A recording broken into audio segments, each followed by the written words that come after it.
perfect game to me. You've been chasing a perfect game. Does this qualify as a full 48-minute game, a perfect game? It was a good 48-minute game for us, on both ends of the ball. I thought defensively again, I thought we really set the tone to start the game, and that really opened up our offense for us. And we played all the way through for 48 minutes, and that was a good game for us. And but you got to give credit to the team for starting that first half defensive, was really what set everything up. Joe. Joe Barton, Cleveland.com.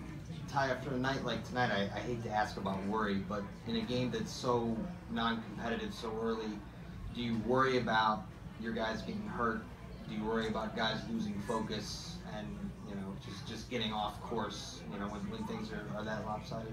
No, I mean it's one game. I don't care if you win by 200 points. It's one game, and we know this team is, a very scrappy team. They play hard, they compete, and we made shots tonight, and we had a good defensive effort. But they're greatly coached. We know that, and you guys all know that. So I mean, we're going back home. We're not going to get comfortable. We understand that this is a good team. They're not number one in the East for no reason. So tonight was one of those nights, and that's it. We won. We got to move on. We got to get focused for Game 3. Back left. Hi, Ty. This is Joe. You've seen LeBron's had a ton of really, really amazing games in this building, but this one was effective, efficient, and he was doing and just did so many different things. Can you describe anyway the level he's playing at right now? We've been having this talk for a long time now, but he's playing at an unbelievable level, and he's really setting the tone for us early in the games. And we're getting stops defensively, and we're guarding the way we've been guarding. He's able to get out in transition and get to the basket. And, he's making his three-point shot. I mean, you're in for a long night. So he's been really setting the tone for us, and we've really been riding him. And then, first game, K-Love was great. He was good again tonight. Kyrie, shot the ball, great tonight, 8 for 11, 23 points. And then I just thought Shump, defensively, on Isaiah, put a bigger, stronger guy on him, just trying to wear him down because, Isaiah's a tough cover. He's not second team all NBA for no reason, top 3 in the league in scoring. So, he's a tough cover. And the things they run for him put you in bad positions and tough positions, especially with Al Horford being a stretch 5. So, that's why I'm pleased most of all, just our defense and, how he just kept reacting and kept moving and kept scrambling. Chris. Ty, Chris Fedor, Cleveland.com. You mentioned Kyrie in the first quarter. All 4 of his made baskets were in the paint. When he's getting into the paint like that for your offense, how does that open things up and maybe even change what Boston was trying to do? Well, when he's getting into the paint, we have shooting on the floor, it's tough. You got to pick your poison. And, tonight, we made 19 threes. And, when we get into the paint, either Kyrie and Bron can finish or they kick out for 3. So, we're shooting the ball well. It's a tough dilemma, So it was good seeing him aggressive early and playing with that pace. I thought he played with a great pace, to start the game. Go ahead, Jay. Jason Loy, The Athletic. You had some hard decisions to make late in the regular season about if you're going to chase seeding or if you're going to rest guys, and you obviously chose to rest guys. To do what you did in these 2 games, does that give you any sense of indication or anything that obviously you made the right decision when you could have gone the other way and tried to chase the seeding? Not really. Like I said, it's only 2 games. The series is not over. But for me, I just want to make sure we're healthy and we can start the playoffs healthy. And I knew if we did, that we would have a good chance of being pretty good. So give us rest and health, and then we got to figure it out from there. But to be a championship team, you got to win on the road anyway. And the last 2 finals we've been to, we have to start off on the road because out west, the way they're playing is tough. So either way it goes, if you're going to win, you're going to be a championship team. You have to win on the road. So, we just kind of just chose health and rest, over everything else. Marla.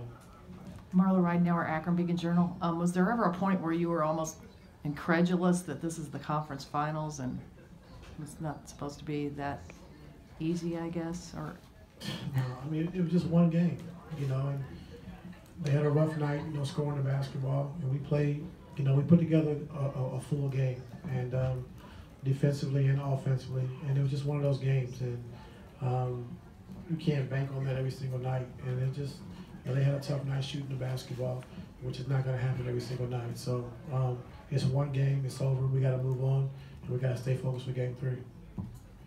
Ty, shortly before tip-off, the NBA released the finalists for the regular season awards, and including in it was the top 3 for MVP, and LeBron was not included.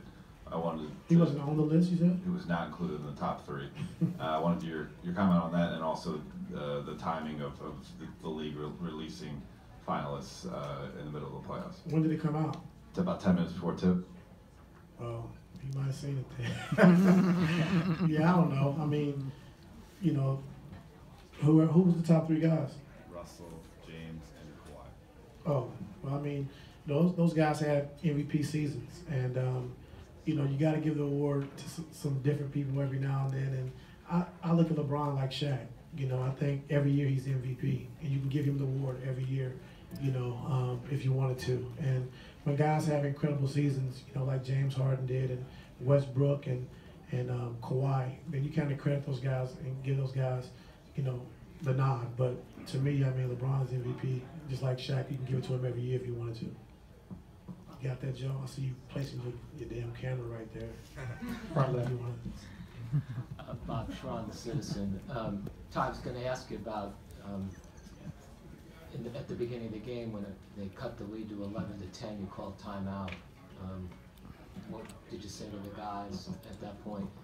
And then, if I could follow up on David, toward the end of the season, there was all the talk about Russell or James. Was that something that LeBron was taking personal? I don't know if he took it personal, but they had 2 phenomenal years. I mean, those guys played great. I mean, unbelievable. You know, Russ to average a triple-double, and you know, James to switch positions and be a point guard and lead his team to, you know, 3rd best record in the NBA. You know, so they had unbelievable seasons. So you can't, you know, knock those guys. Your first question was what? Oh, 11-10. I just thought we was a little lax on defense. You know, we gave Joe Green a couple looks that we didn't want to give him early. Kind of lazy getting out to him, and we knew that he could shoot the basketball and he could spark the offense. So I called a timeout just to get us back locked in defensively. You know, get to him. Let's not give him any open shots, any confidence, because we know he can score the basketball. Philip O'Connor, the Reuters news agency. We've spoken a lot about LeBron's offense.